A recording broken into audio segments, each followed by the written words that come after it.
안녕하세요. 안티기자의 밀리터리24코리아입니다. 우크라이나 전쟁에서 자폭용 드론과 휴대용 대전차 미사일의 활약으로 전차 무용론이 나올 정도로 이에 대한 대응이 가장 중요한 화두가 되고 있습니다. 우크라이나 전쟁에서 M1 전차를 운영한 병사가 인터뷰를 통해 자폭용 드론에 대해 여러 번 공격을 당했지만 반응장갑과 철조망 조합으로 이겨내고 있다고 밝혔습니다. 특히 은폐 제한되는 평지에 가까운 드넓은 야지 지형에서나 도심 전투 상황에서 공세에 쓸만한 전차를 대신할 전력을 찾기가 어려운 것이 현실입니다. 전차의 시대가 끝나려면 아직 멀었다는 것이 군사 전문가들의 중론이며 세계 각국은 자주포와 더불어 전차 전력 강화에 많은 투자를 하고 있습니다. 오늘은 우크라이나 M1 전차병의 대드론 방어에 대한 경험과 현재 개발 중인 K3 전차에 대해 분석해보는 시간을 가져볼 겁니다.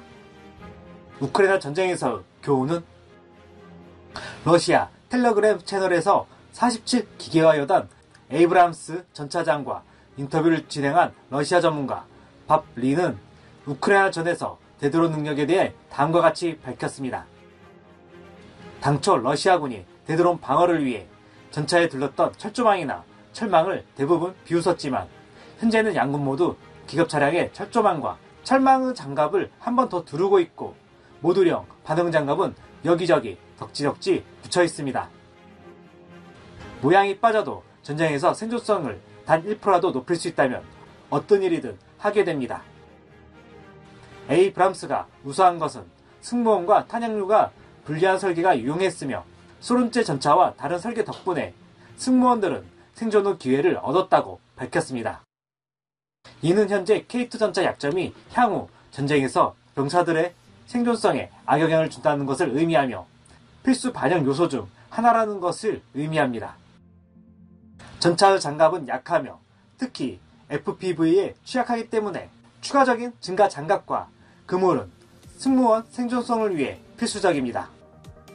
전차병들은 자신들의 선호에 따라 반응 장갑을 설치할 수 있어야 하며 우크라이나 전차병들은 조강 조치가 그들을 수차례 PFV 타격에 의해서 목숨을 건지게 만들었습니다. 미군 전차병들도 우크라이나군은 전운을 참고하고 서둘러 벤치마킹을 해야 한다고 주장했습니다. 참고로 우크라이나군이 적용한 반응장갑 설치 시 늘어나는 중량은 2에서 3톤이라는 것이 우크라이나군 현장의 증언이라고 밝혔습니다.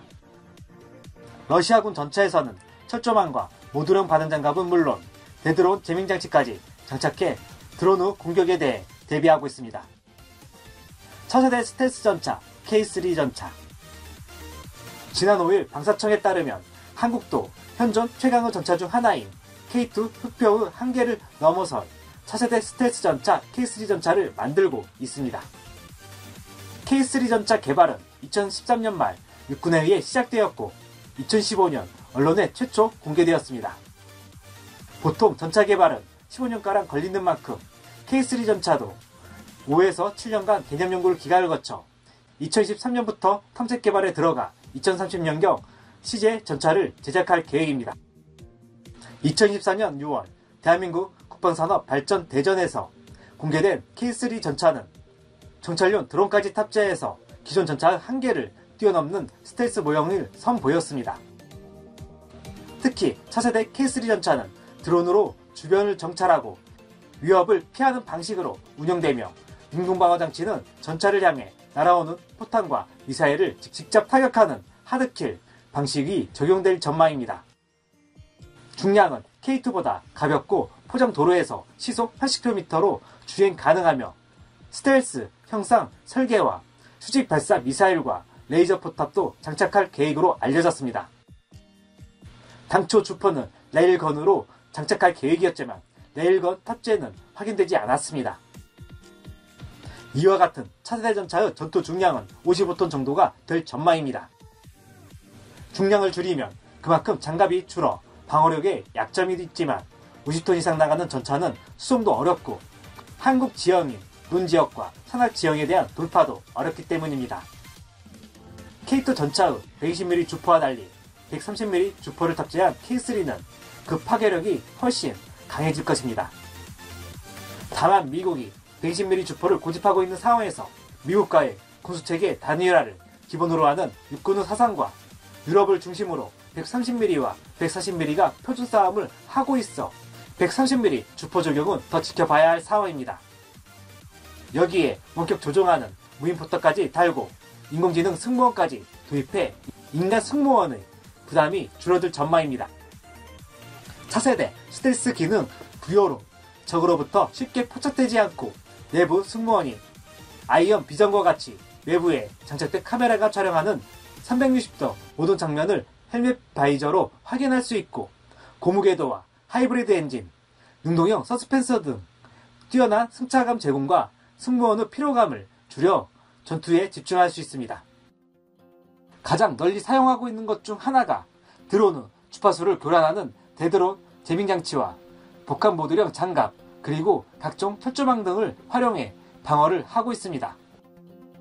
이러한 상황을 감안하여 대드론 재밍장치와 드론에 대응 가능한 복합 RCWS, 복합 능동방어장치가 개발 중에 있으며 이들을 통합하여 다층 방어체계 구축 사업도 진행 중에 있습니다.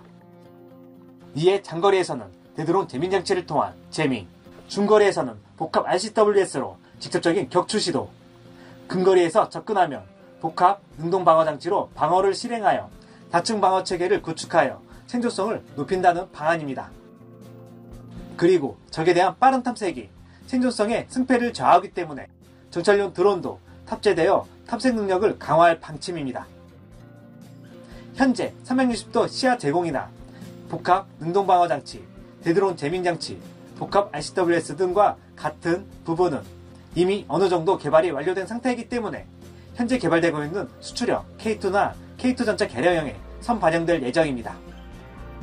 인공지능 승무원 운용으로 무인전투 운용이 가능하고 표적 포착과 정밀 타격이 더 쉬워지며 하이브리드 파워팩에서 충분한 전력을 생산, 장착한 첨단 장비를 원활하게 작동시킬 계획입니다.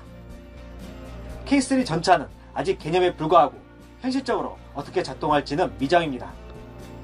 하지만 실시간 정보를 주고받는 미래 네트워크 중심정에서 이와 같은 전차 전력 구축으로 마치 게임과 같은 상황에서 효과적으로 지휘할 수 있다면 미래 전차의 전투력은 크게 향상될 전망입니다. 오늘 준비한 내용 여기까지입니다. 안티기자의 밀리터리 24 코리아 멤버십에 가입하시면 영상 제작을 후원하실 수 있습니다. 구독, 좋아요, 알림 설정은 좋은 콘텐츠 제작에 큰 힘이 됩니다.